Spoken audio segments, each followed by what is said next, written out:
Okay, so we're on the next topic, and the next topic is relativistic energy. Now, I just took a screenshot of what we did last time when we worked with relativistic momentum, and I gave you this scenario where we had to compare a moving reference frame to a stationary one. And we found out that the laws of physics weren't the same for all observers, which is a problem. So we found our adjustment for momentum, and we ended up getting our new momentum equation.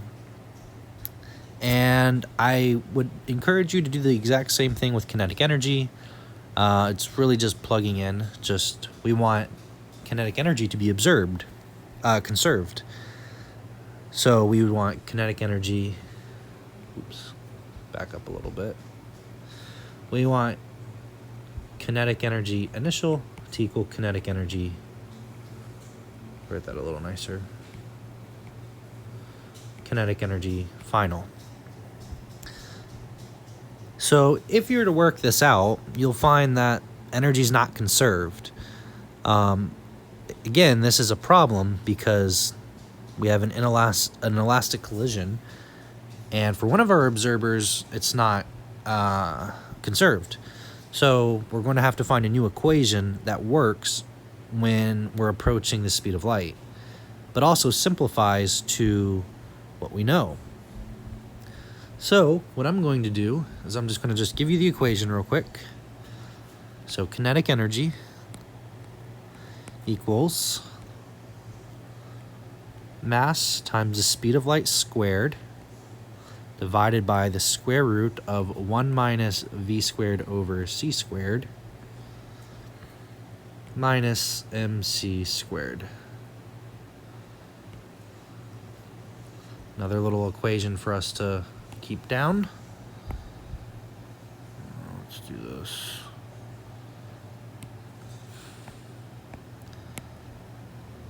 There we go. So we're going to need to know that.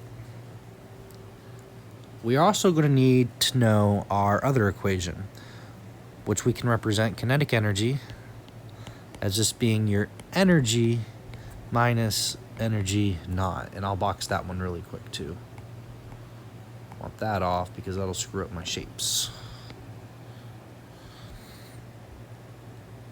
Now, E is our relativistic total energy. And that is E equals mc squared divided by the square root of 1 minus v squared over c squared.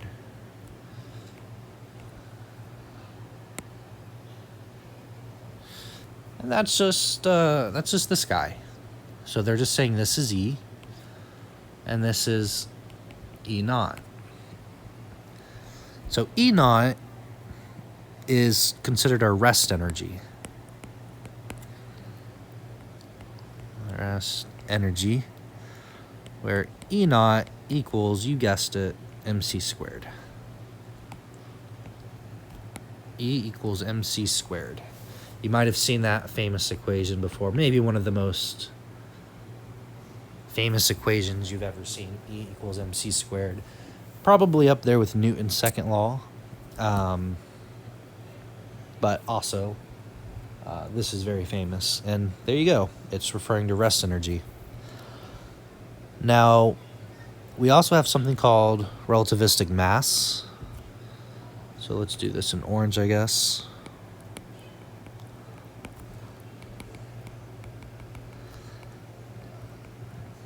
And that is m equals m naught divided by the square root of 1 minus v squared over c squared.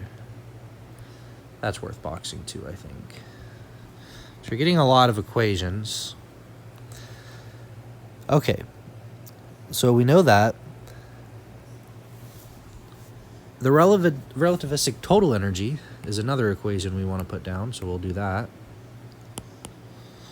I don't know why it changes the color, but I guess it doesn't really matter. So the relativistic total energy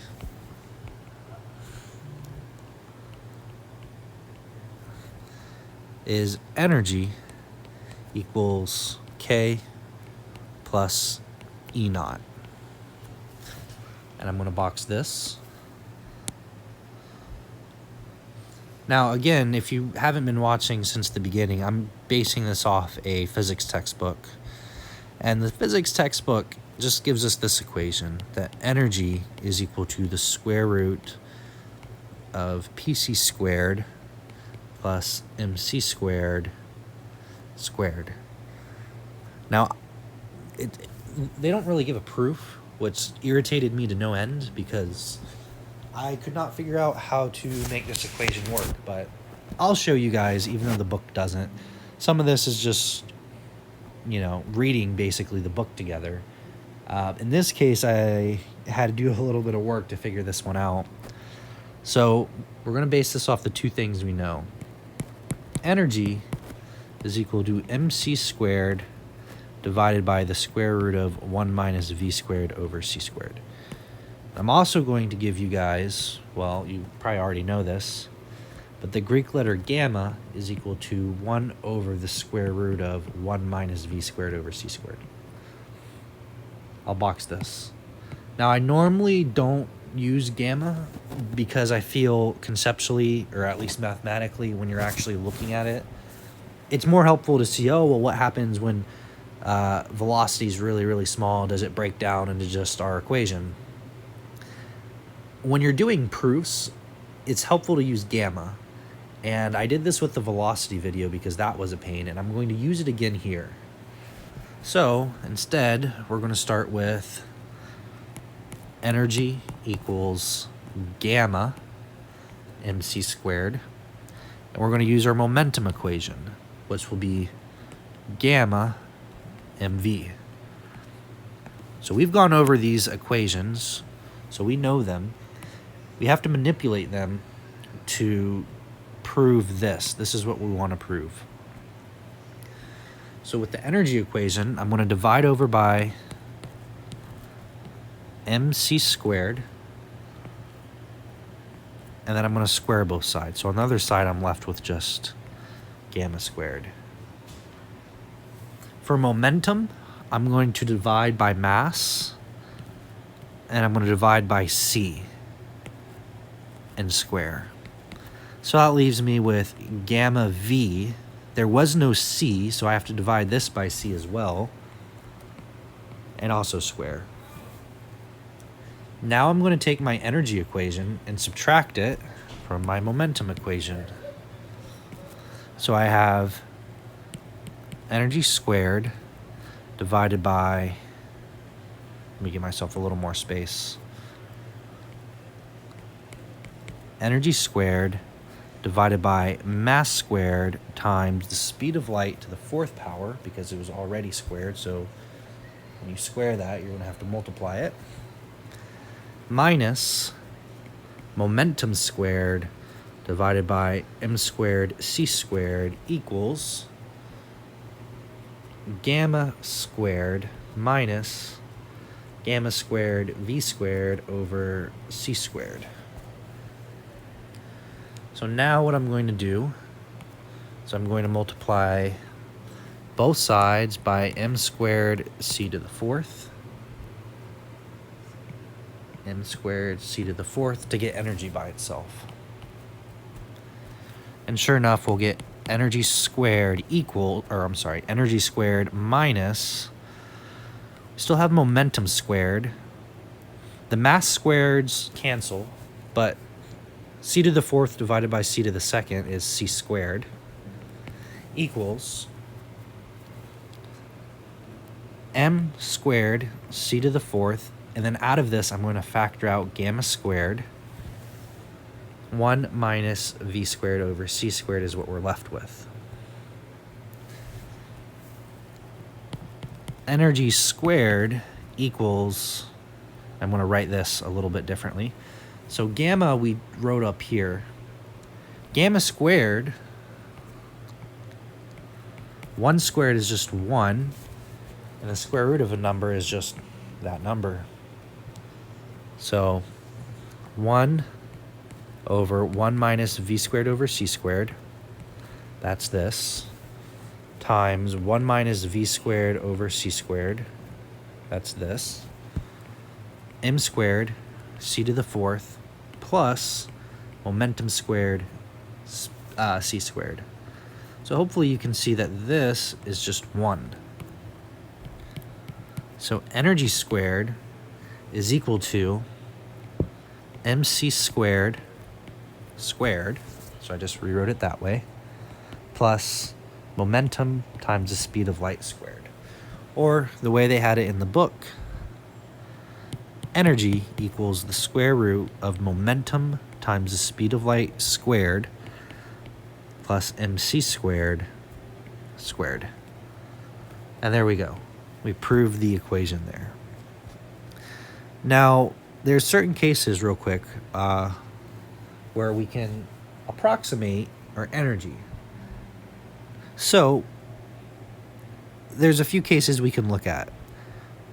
When we're dealing with something where the kinetic energy is greater than your rest energy, then we can approximate it by saying energy is about PC. Why is that? Well, the reason being is, if you can imagine working through this, your object's going to be moving very fast. So the one that's going to dominate is this bit. So you could say energy is approximately the square root of m squared c to the fourth, okay, which is just energy equals mass times the speed of light squared, or m times the velocity, which happens to be c, times c, or pc. There you go. So that's an example where you can do the approximation, but I'll bring that up again later. So the big thing I want to do in this video was show you this proof, because that, I think, is a frustrating proof, and to throw some equations at you. We have some problems we can do. I'm not going to do them now, but what I'll do is tomorrow I'll go through some of the examples. Now, in the book, they continue to go on about a few other things, but I don't think they're overly important. They talk about some of the experiments done, the twin paradox, and then after that, there's just a lot of problems to go through. And then we're done with special relativity. So starting tomorrow, we're just going to go over some problems.